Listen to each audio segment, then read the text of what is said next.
पूनम के घर पर शादी की तैयारियां जोरों शोरों से चल रही थी और वो अपने कमरे में बैठकर कपड़े देख रही थी।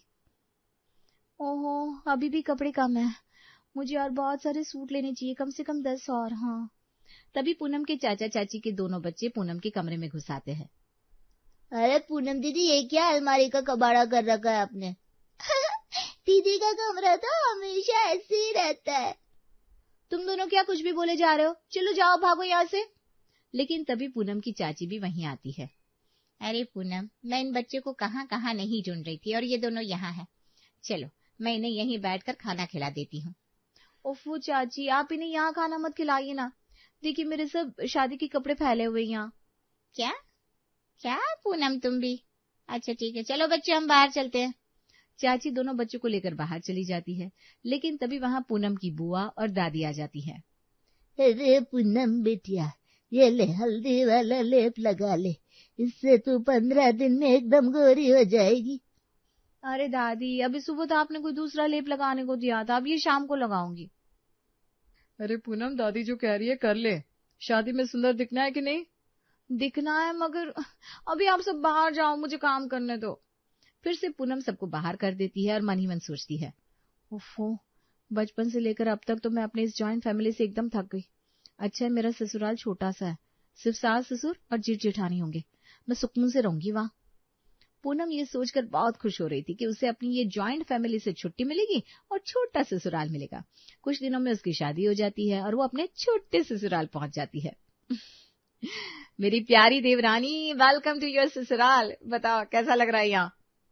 अरे राधिका, तुम उसे बोलने दोगी तब तो वो बोलेगी। अरे मैं कहाँ ज्यादा बोलती हूँ, कुछ भी। अच्छा राधिका, ये सब छोड़ो और नई बहू को उसका कमरा दिखा दो और घर भी अच्छे से दिखा दो। हाँ चलो पूनम। जी दीदी, चलिए। राधिका पूनम को उसका कमरा दिखाती है। तभी पीछे से राधिका की बेटी सिया भी आ जाती है। माँ मुझे भी चाची से मिलवाओ। हाँ क्यों नहीं पूनम, इसे तो तुम जानती हो ना, मेरी बेटी सिया।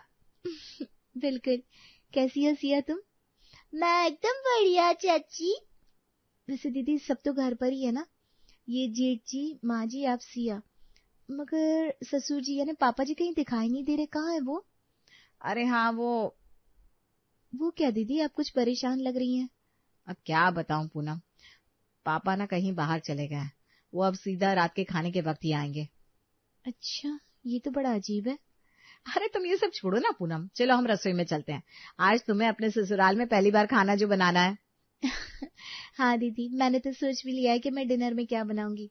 अच्छा, क्या सोचा है फिर तुमने? पालक पनीर, दाल फ्राई, जीरा राइस, गरम गरम रोटियां और साथ में गुलाब जामुन। वाह, ये सब सुनकर तो मेरे मुंह में पानी आ गया। चलिए ना फिर दीदी, बनाते हैं। दोनों बहुएं रसोई में जाती है और पूनम बड़े ही मन से अपने ससुराल वालों के लिए खाना बनाने लगती है। पालक पनीर की खुशबू तो बड़ी अच्छी है। दीदी, आप बाकी खाना टेबल पर लगा दीजिए, तब तक मैं ये लेकर आती हूँ। ठीक है पूनम। डाइनिंग टेबल पर बढ़िया बढ़िया खाना सज जाता है और पूरा परिवार एक साथ बैठ जाता है। चलिए सब लोग जल्दी से खाकर बताइए खाना कैसा बना है। अरे पूनम, ये खाना दिखने में इतना अच्छा है तो खाने में तो बढ़िया ही होगा। हाँ पूनम, भैया ने एकदम सही कहा। और माँ जी, आपको कैसा लगा? हाँ बहू, अच्छा है। अच्छा, और बताओ गौरव, तुम्हारा काम कैसा चल रहा है? बस भैया ठीक ही चल रहा है। आप बताइए, आज बाहर मौसम कितना ठंडा है ना? क्या? हाँ सही कहा, अचानक से गर्मियों में भी सर्दियां आने लगी है। सब लोग आपस में बात करने की कोशिश कर रहे थे, मगर पूनम को कुछ तो अजीब लग रहा था। वो मन ही मन सोचती है, कुछ तो गड़बड़ है, ये सब लोग इतना अजीब बर्ताव क्यों कर रहे हैं? और ये माँ जी, पापा जी, ये दोनों तो एक दूसरे से बिल्कुल ही बात नहीं कर रहे हैं। बस मेरा हो गया, मैं जा रहा हूँ अपने कमरे में। हाँ मेरा भी हो गया, मैं भी जा रही हूँ। अचानक से दोनों सास ससुर गुस्सा होकर वहां से चले जाते हैं। अरे, ये मम्मी जी पापा जी को क्या हो गया? उन्हें खाना अच्छा नहीं लगा क्या? अरे पूनम, ऐसा मत सोचो, खाना बहुत अच्छा है। वो मम्मी जी पापा जी का कुछ और ही सीन चल रहा है। क्या? इसका मतलब क्या दीदी? पूनम, इसका मतलब यह है कि मम्मी पापा हमेशा एक दूसरे से लड़ते रहते हैं। ये उनका रोज का था, मगर पिछले कुछ वक्त से तो उन्होंने एक दूसरे से एकदम बात करना ही बंद कर दिया। हमें नहीं पता इसके पीछे वजह क्या है। और यही नहीं, पापा को मम्मी से बात ना करनी पड़े इसलिए अक्सर वो काफी देर के लिए बाहर चले जाते हैं और फिर सीधा डिनर के टाइम पर ही वापस आते हैं। हैं? ये तो बड़ी अजीब बात है। भला ऐसा कब तक चलेगा? वही ना, अरे मुझे तो लगता है देखना वो दोनों जल्दी सब भूल जाएंगे और फिर से एक दूसरे से लड़ने लगेंगे। वो दोनों आपस में बिना लड़े रह नहीं सकते। तुम्हें पता है पूनम, एक बार क्या हुआ था? क्या हुआ था दीदी? एक दिन, वाह वाह मेरे प्यारे पौधे, तुम सबको देखकर बड़ा अच्छा लगता है। तभी वहां नवीन आता है और टहलने लगता है। वाह, आज का मौसम बड़ा बढ़िया है। सुनिए जी, यहाँ मत टहलिए, वरना अभी कोई गमला टूट गया ना तो अच्छा नहीं होगा। अरे, मेरे बालकनी में टहलने से भला गमला क्यों टूट जाएगा? क्या कुछ भी बोलती रहती हो। लेकिन तभी नीचे पानी पड़ा होने की वजह से नवीन का पैर फिसल जाता है और वो गिर पड़ता है। गिरते हुए उसका हाथ एक गमले पर पड़ता है और गमला भी गिरकर टूट जाता है। ओए मेरी कमर! हे भगवान, मेरा मिर्च का पौधा, ये क्या किया आपने? अरे यहाँ मेरी कमर टूट गई और तुम्हें गमले की पड़ी है। अरे हटो यहाँ से, मेरा बेचारा गमला, मेरा पौधा। अरे बड़ी अजीब औरत हो, तुम्हारा पति गिर गया और तुम्हें मिर्ची के पौधे की पड़ी है। तो मैंने बोला ही था कि यहाँ जरा सी जगह में टहलो मत, मगर तुम आदमियों में अकल कहाँ होती है, और खासकर तुम्हारे अंदर तो बिल्कुल नहीं है। जब भगवान अकल बांट रहे थे तो तुम तो वहां का रास्ता भूलकर कहीं और ही पहुंच गए थे। सही कहा, शादी के मंडप में पहुंच गया था और तुम्हारे साथ बैठ गया। मेरी फूटी किस्मत। क्या सचमुच मम्मी जी पापा जी ऐसे लड़ते हैं? हाँ पूनम। अरे ये तो कुछ भी नहीं है। याद है जब मम्मी एक बार मौसी से फोन पर बात कर रही थी और पापा जोर जोर से टीवी देख रहे थे? हैं? अच्छा, ऐसा क्या तुम्हारी बहू ने? क्या? शॉर्ट स्कर्ट मंगवाई? पता नहीं ये क्या दिन रात पंचायत करती रहती है। अभी टीवी की आवाज बढ़ाता हूँ, इसके चक्कर में कुछ न्यूज भी सुनाई नहीं दे रही है। नवीन टीवी की आवाज बढ़ा देता है। मोनू की मिठाई में पकड़ा गया मरा हुआ कॉकरोच, पड़ा मिठाई की दुकान पर छापा। हैं? क्या? स्कर्ट के साथ टॉप भी था? एक सेकंड रुक। अरे ओ, ये टीवी की आवाज कम करो, मुझे मेरी बहन की आवाज सुनाई नहीं दे रही है। अच्छा, कम करनी है, अभी कम करता हूँ, ये ले। कम करने के बजाय नवीन टीवी की आवाज और ज्यादा बढ़ा देता है। ये देखकर सुमन को बहुत गुस्सा आता है। अरे हेलो, रुक जा, अभी करती हूँ फोन। वो गुस्से में फोन काट देती है और जाकर टीवी का स्विच बंद कर देती है। तुम्हें एक बार में बात समझ में नहीं आती क्या? जब मैंने कहा टीवी की आवाज कम करो, मतलब कम करो। क्यों, मैं तुम्हारा नौकर हूँ क्या कि जो बोलोगी वो करूंगा? हाँ तो मेरे घर का खाना खाते हो तो मेरी बात सुननी पड़ेगी, समझे? क्या क्या क्या? किसका घर? अरे ये मेरा घर, ये टीवी भी मेरा है, जो मेरा मन करेगा वो करूंगा। अरे तुमको क्या ये न्यूज देखकर कलेक्टर का पेपर लिखने जाना है? चलो जाओ यहाँ से, भागो। हाँ, कलेक्टर बनूंगा और एक नियम लगा दूंगा, जितनी भी प्रपंच करने वाली औरतें हैं उन्हें पकड़कर एक जेल में डाल दो, और तुमको और तुम्हारी बहन को तो सबसे पहले जेल के अंदर डलवाऊंगा। हाँ देखो, अब तुम्हारा ज्यादा ही हो रहा है। हाँ तो क्या कर लोगी तुम? मैं ये टीवी का रिमोट तोड़कर फेंक दूंगी, समझे? क्या? अगर तुमने ऐसा किया तो मैं तुम्हारी वो हाजमे वाली गोली फिर से छुपा दूंगा। हाँ, अगर तुमने ऐसा किया तो खैर नहीं। अरे मम्मी पापा अब दोनों अब शांत भी हो जाइए। बाप रे, मम्मी पापा को शादी के वक्त देखकर ऐसा बिल्कुल नहीं लगा था कि दोनों ऐसे लड़ सकते हैं। हाँ मगर यही सच है, हम तो उनके झगड़ों के आदी हो गए थे पूनम, लेकिन अब तो उनकी ये खामोशी हमें और ज्यादा डरा रही है। पता नहीं वो दोनों फिर से एक दूसरे से बात कब करेंगे। अरे अब जो होगा देखा जाएगा। फिलहाल ये खाना बहुत बढ़िया था, अब सो जाते हैं, हमें सुबह ऑफिस में जाना है। हाँ ठीक है। सब लोग सो जाते हैं। अगले दिन सुबह सुबह जब पूनम की नींद खुलती है तब वो सोचती है, वाह कितनी अच्छी खुशबू है, आज तो मुझे उठने में थोड़ी देर हो गई। चलो जरा तैयार होकर देख कर आती हूँ घर में सब लोग क्या कर रहे हैं।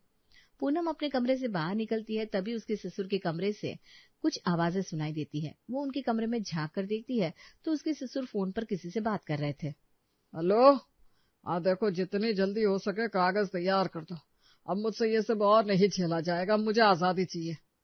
पूनम अपने ससुर की ऐसी बातें सुनकर चौंक जाती है। हे भगवान, ये पापा जी कैसी बात कर रहे हैं, मैं अभी जाकर दीदी को बताती हूँ। पूनम जल्दी से राधिका के पास जाती है। राधिका रसोई में सबके लिए नाश्ता बना रही थी और बाकी सब डाइनिंग टेबल पर थे। दीदी, दीदी कसुब हो गया। अरे क्या हुआ पूनम, सब ठीक तो है? नहीं दीदी, मैंने अभी पापा जी को फोन पर किसी से बात करते सुना। कह रहे थे जल्दी से पेपर रेडी करवाने, उन्हें आजादी चाहिए। क्या? ऐसा कहा उन्होंने? हाँ दीदी, ऐसे बोला। मुझे तो शक हो रहा है कहीं ये लोग डाइवोर्स। हे भगवान, नहीं नहीं, ऐसा नहीं हो सकता पूनम। हो सकता है पापा किसी और के बारे में बात कर रहे हो, शायद। खैर तुम अभी ये सब छोड़ो पूनम, ये चाय देखो, तब तक मैं सबको नाश्ता देकर आती हूँ। ठीक है दीदी। थोड़ी देर के लिए पूनम सब कुछ भूल जाती है। धीमे धीमे उसे भी लगने लगता है कि ऐसा थोड़ी ना मुमकिन है, भला इस उम्र में उसके सास ससुर डाइवोर्स कैसे ले सकते। मगर दोपहर में जब वो अपनी जिठानी और सास के साथ बैठकर टीवी देख रही थी तभी, अरे तुम लोगों की मौसी सास का फोन आ रहा है, मैं बालकनी में जा रही हूँ, उनसे बात करना है, तुम लोग यहीं बैठो।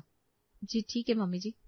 सुमन बात करते हुए बालकनी में चली जाती है और राधिका और पूनम टीवी बंद करके एक दूसरे की तरफ देखती हैं। पूनम, अगर सचमुच कुछ गड़बड़ है तो मम्मी जी मौसी जी को जरूर बताएंगी, चल उनकी बातें सुनते हैं। ओके दीदी। दोनों टीवी बंद करके बालकनी के पास जाकर खड़ी हो जाती हैं। हेलो। हाँ बहन, क्या बताऊं, अब मेरा तो यहाँ रह रह कर दिमाग खराब हो गया है, कब तक चुप बैठूं।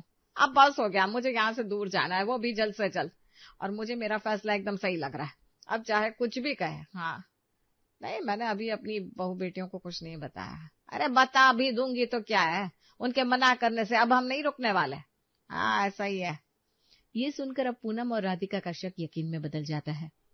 पूनम तुम सही थी, ये तो बहुत बड़ी समस्या है, हमें कुछ न कुछ करना पड़ेगा। हाँ दीदी, आप एक काम करिए, गौरव जी और जेठ जी को घर बुला लीजिए, अब वही कुछ उपाय बताएंगे। हाँ सही कहा, अभी बुलाती हूँ। थोड़ी देर में राधिका, पूनम, मनोज और गौरव मिलते हैं, और जब गौरव मनोज को ये बात पता चलती है तो वो चौंक जाते हैं।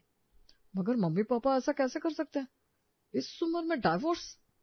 अरे तो आप लोग ये भी तो देखिए, उनके कितने झगड़े होते थे, शायद वो एक दूसरे से थक गए, इसीलिए तो पिछले कुछ दिनों से एक दूसरे से बात तक नहीं करते।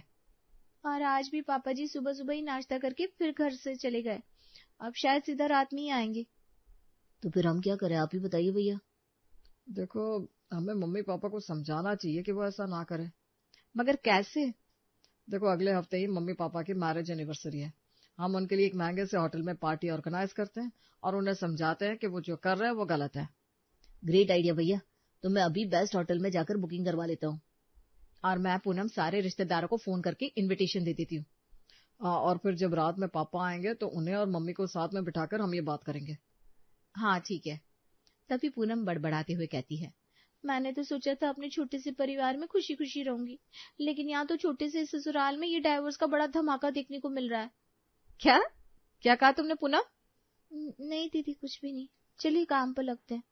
फिर क्या था, जैसे ही शाम होती है, नवीन वापस घर लौटता है तो, पापा जी आइए ना, खाने के टेबल पर बैठ जाइए, खाना तैयार ही है। क्यों, तुम मेरा खाना मेरे कमरे में भिजवा दो बहू। नहीं नहीं नहीं पापा जी, आज आप बाहर ही बैठिए। अच्छा ठीक है। नवीन देखता है कि सुमन भी पहले से वहां बैठी थी, मगर दोनों एक दूसरे की तरफ देखते भी नहीं और खाना खाने बैठ जाते हैं। अरे बहू जल्दी खाना लगाओ, मुझसे यहाँ ज्यादा देर बैठा नहीं जाएगा। नहीं मम्मी, आज तो आपको यहाँ बैठना ही पड़ेगा, क्योंकि हमें आप दोनों से एक जरूरी बात करनी है। क्या है भाई? पापा, अगले हफ्ते आप दोनों की मैरिज एनिवर्सरी है ना, तो हम सब ने आप लोगों के लिए एक पार्टी ऑर्गेनाइज की है, वो भी बहुत महंगे होटल में। क्या क्या? हाँ, और हमने सब रिश्तेदारों को इनविटेशन भी दे दिया। मगर ये कैसे हो सकता है? क्यों नहीं हो सकता माँ? अरे हम यहाँ अपनी एनिवर्सरी नहीं मना सकते। पापा, हमें सब पता चल गया है। क्या? यही कि आप दोनों एक दूसरे को डाइवोर्स दे रहे हैं, और ये बहुत गलत है। क्या? डाइवोर्स? क्या डाइवोर्स? ये तुम लोग क्या कह रहे हो? तुम सबका दिमाग तो ठीक है? हाँ, हमने आप दोनों को बात करते हुए सुन लिया था। अरे कौन सी बात, कौन सा डाइवोर्स? हमने सुना था पापा जी आप किसी से फोन पर डाइवोर्स के कागज तैयार करने को कह रहे थे, और मम्मी जी आप घर छोड़कर दूर जाने को कह रही थी।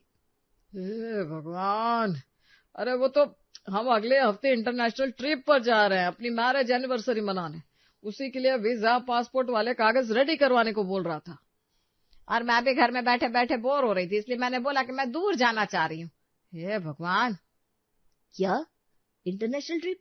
क्या इंटरनेशनल ट्रिप? हाँ, और नहीं तो क्या, तभी तो हमने कहा कि हम कोई पार्टी में नहीं जा पाएंगे। मगर मम्मी पापा, फिर आप दोनों एक दूसरे से बोल क्यों नहीं रहे? अरे क्योंकि हम पिछले 2 साल से ट्रिप पर जाना चाहते थे, मगर जब भी हम सोचते ट्रिप का वक्त आते आते हमारी किसी न किसी बात पर लड़ाई हो जाती और ट्रिप टल जाती। इसलिए हमने सोचा कि हम एक दूसरे से बात ही नहीं करेंगे ताकि हमारी लड़ाई ना हो और फिर हम सीधा वहां जाकर ही बात करेंगे। लो, ये बात थी। और इस सब के चक्कर में हमारा कितना नुकसान हो गया। 5 स्टार होटल बुक कर दिया। ये तो इस छोटे से ससुराल का दूसरा धमाका निकला। हे भगवान। कोई बात नहीं बच्चों, एक काम करो, ये पार्टी की डेट आगे बढ़ा दो। हम जब ट्रिप से लौट कर आएंगे तब पार्टी कर लेंगे। ये बच्चे ना कमाल ही करते हैं, कुछ भी सोचते हैं। आखिर में दोनों सास ससुर हंसने लगते हैं, मगर पूनम, राधिका, गौरव और मनोज सर पकड़कर बैठ जाते हैं।